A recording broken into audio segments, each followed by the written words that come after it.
नमस्कार दोस्तों। महाभारत के राजाओं के वंश की बात की जाए तो राजा कुरु के पहले भी कई पराक्रमी राजा हो चुके हैं। कुरु वंश की शुरुआत राजा कुरु से हुई थी। वे इस वंश के प्रथम पुरुष थे। राजा कुरु बड़े ही प्रतापी, शूरवीर और तेजस्वी थे। उन्हीं के नाम पर कुरु वंश विकसित हुआ। कुरु वंश में एक से बढ़कर एक प्रतापी और तेजस्वी वीर पैदा हुए थे। महाभारत के प्रसिद्ध पांडव और कौरवों ने भी कुरु वंश में ही जन्म लिया था। महाभारत का युद्ध भी कुरु वंशियों के मध्य हुआ था, जो पूरे 18 दिनों तक चला था।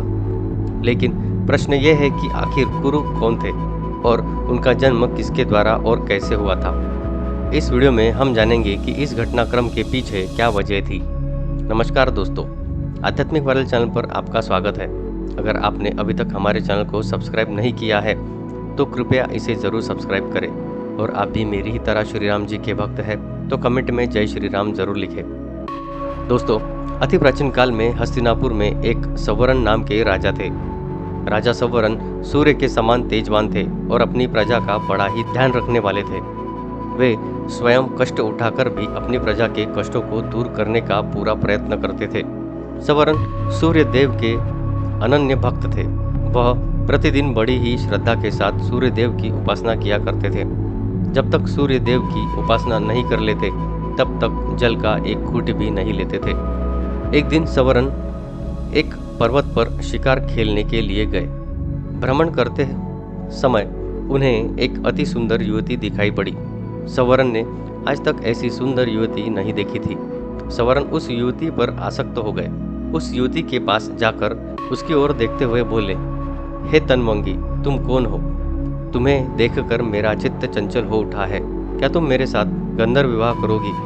किंतु उसने कुछ भी उत्तर नहीं दिया और वह कुछ क्षणों तक सवरन की ओर देखती रही, फिर अदृश्य हो गई। उसके अदृश्य होते ही सवरन अत्यधिक व्याकुल हो गए। उन्मत्तों की भांति विलाप करने लगे। हे सुंदरी, तुम कहाँ चली गई? तुम्हारे बिना मैं जीवित नहीं रह सकता।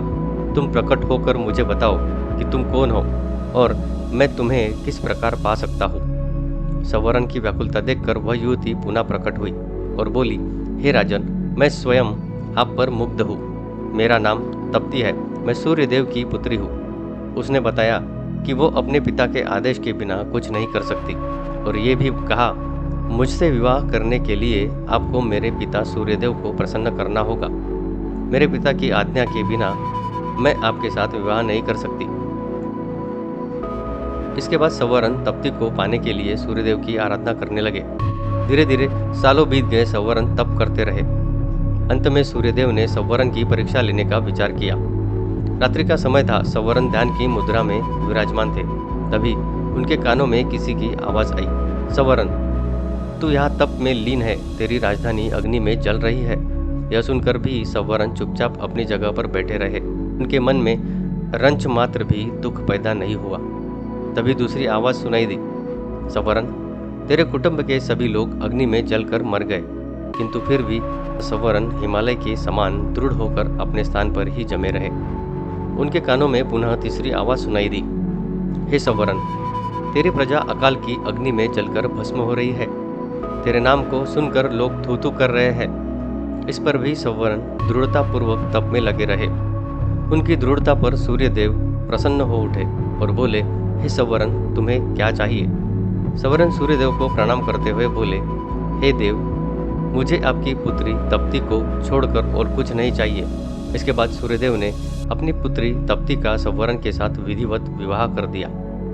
सवरन तप्ती को लेकर उसी पर्वत पर रहने लगे और पत्नी को प्राप्त करने के बाद राग रंग में अपनी प्रजा को भूल गए। विवाह के बाद सवरन भोग विलास में डूब गए और दूसरी ओर उनके राज्य में भीषण अकाल पड़ने लगा। धरती सूख गई, कुएं, तालाब और पेड़ पौधे भी सूख गए। प्रजा भूखों मरने लगी। लोग राज्य छोड़कर दूसरे राज्य में जाने लगे। राजा सवरन का मंत्री बड़ा बुद्धिमान और उदार हृदय का था। वह सवरन का पता लगाने के लिए निकल पड़ा। वह घूमता घूमता उसी पर्वत पर आ पहुंचा जहां सवरन और तप्ती निवास करते थे।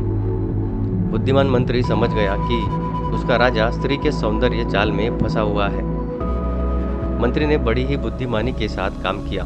उसने सवरन को वासना के जाल से छुड़ाने के लिए अकाल की अग्नि में जलते हुए मनुष्यों के चित्र बनवाए और वह चित्रों की पुस्तक राजा को भेंट कर दी। सवर्ण ने जब पुस्तक देखी तो किसी पृष्ठ में मनुष्य पेड़ों की पत्तियां खा रहे थे, किसी में माताएं अपने बच्चों को कुएं में फेंक रही थी, किसी में भूखे मनुष्य जानवरों का कच्चा मांस खा रहे थे और किसी पृष्ठ में प्यासे मनुष्य हाथों में कीचड़ लेकर चाट रहे थे। सवर्ण चित्रों को देखकर गंभीरता के साथ बोला, यह किस राजा के राज्य की प्रजा का दृश्य है? मंत्री ने बहुत ही धीमे स्वर में उत्तर दिया, उस राजा का नाम सवर्ण है। यह सुनकर सवर्ण चकित हो उठा। वह विस्मय भरी दृष्टि से मंत्री की ओर देखने लगा। मंत्री पुनः अपने ढंग से बोला, मैं सच कह रहा हूं महाराज, यह आपकी ही प्रजा है। प्रजा भूखों मर रही है, चारों ओर हाहाकार मचा है, राज्य में अन्न और जल दोनों ही नहीं है, धरती की छाती फट गई है। महाराज, वृक्ष भी आपको पुकारते पुकारते सूख गए हैं। मंत्री के मुख से अपने राज्य और प्रजा का यह हाल सुनकर सवर्ण का हृदय कांप उठा। वह उठकर खड़ा हो गया और बोला, मेरी प्रजा का यह हाल है और मैं यहाँ मद में पड़ा हुआ हूँ, मुझ पे धिक्कार है। मंत्री जी, मैं आपका कृतज्ञ हूँ, आपने मुझे जगाकर बहुत अच्छा किया। इसके बाद सवर्ण तप्ती के साथ अपनी राजधानी पहुंचा। उसके राजधानी में पहुंचते ही जोरों की वर्षा प्रारंभ हो गई। सूखी हुई पृथ्वी हरियाली से ढक गई। अकाल दूर हो गया। प्रजा सुख और शांति के साथ जीवन व्यतीत करने लगी। वह सवर्ण को परमात्मा और तप्ती को देवी मानकर दोनों की पूजा करने लगी। कुछ समय पश्चात सवर्ण और तप्ती से एक पुत्र का जन्म हुआ, जिसका नाम कुरु रखा गया। कुरु भी अपने माता पिता के समान प्रतापी और पुण्यात्मा थे। आगे चलकर उनके नाम से कुरु वंश प्रारंभ हुआ। तो इस प्रकार से कुरु का जन्म हुआ और कुरु वंश की शुरुआत हुई। दोस्तों, उम्मीद करते हैं कि आपको ये वीडियो अच्छा लगा होगा। अगर आपको ये जानकारी अच्छी लगी हो तो कमेंट करके ज़रूर बताना। इस वीडियो को लाइक करना मत भूलना और ऐसी ही नई जानकारी के लिए हमारे चैनल को सब्सक्राइब करना मत भूलना। धन्यवाद।